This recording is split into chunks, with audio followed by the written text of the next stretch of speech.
اس حدیث کی روشنی میں انہوں نے یہ مسجد کی تعمیر کروائی۔ کون سی حدیث تھی؟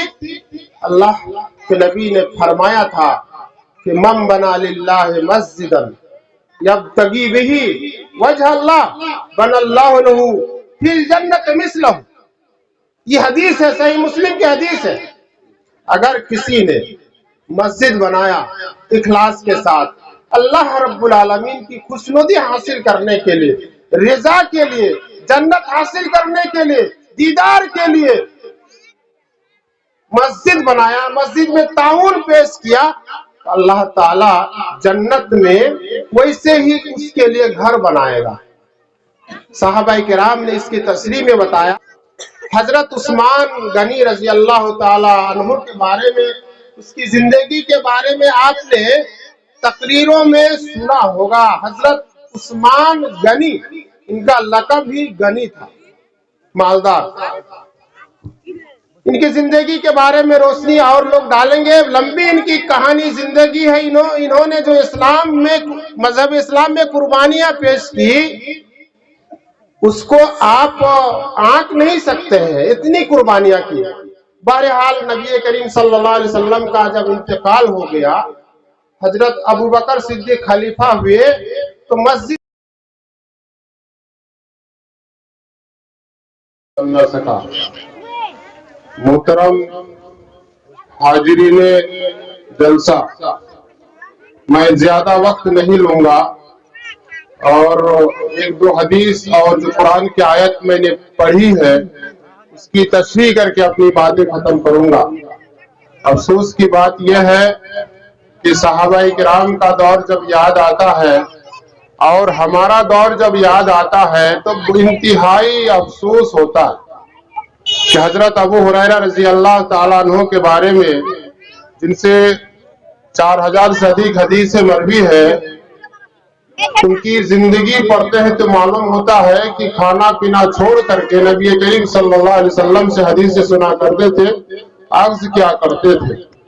اور ہمارا یہ حال ہو گیا ہے کہ ہم پہنچے ہوئے ہیں آپ کو سنانے کے لیے، اور آپ اپنے گھر میں بیٹھے ہوئے ہیں، اپنے بجلی سے کر رہے ہیں، اور قرآن اور حدیث کی باتیں آپ لینا نہیں چاہتے ہیں۔ ہمیں اور صحابہ کرام میں اتنا فرق آ گیا ہے۔ محترم حضرات، میں چند باتیں آپ کے سامنے رکھتا ہوں۔ اللہ تعالیٰ نے قرآن مجید میں جو ارشاد فرمایا، لَن تَنَالُوا الْبِرَّ حَتَّىٰ تُنْفِقُوا مِمَّا تُحِبُّونَ، کہ تم نیکی کو اور اس کے جو اجر ہے، بدلہ ہے، اس کو حاصل نہیں کر سکتے ہو، یہاں تک کہ تمہارے نزدیک جو بہترین اور سب سے محبوب ترین چیز ہے اس کو اللہ کی راہ میں خرچ نہ کر دو۔ مطلب جب اللہ رب العالمین کی راہ میں اپنے بہترین مال، محبوب ترین مال، جو آپ کی جان سے زیادہ محبوب ہے، بہت زیادہ پیارا ہے، اس کو اللہ کی راہ میں جب خرچ کرو گے تب اللہ رب العالمین کے نزدیکی حاصل کر سکو گے، اللہ رب العالمین کے جنت حاصل کر سکو گے، اللہ رب العالمین کا دیدار حاصل کر سکو گے، اللہ رب العالمین کی قربت حاصل کر سکو گے۔ اگر آپ کے اندر خرچ کرنے میں اخلاص ہوگا، اللہ رب العالمین کی خوشنودی حاصل ہوگی، تو پھر آپ کو یہ حاصل ہوگا۔ یہ قرآن کریم کی آیت سورہ آل عمران 92 نمبر آیت ہے، اس کی تشریح ہے۔ یہ آیت کریمہ جب نازل ہوئی، غور سے سنیے گا میرے دوستو، یہ آیت کریمہ جب نازل ہوئی، صحابہ کرام کے سامنے جب پڑھ کے سنایا گیا تو ان میں سے ایک صحابی جن کا نام زید بن سہل اور کنیت ابو طلحہ، کیا نام تھا؟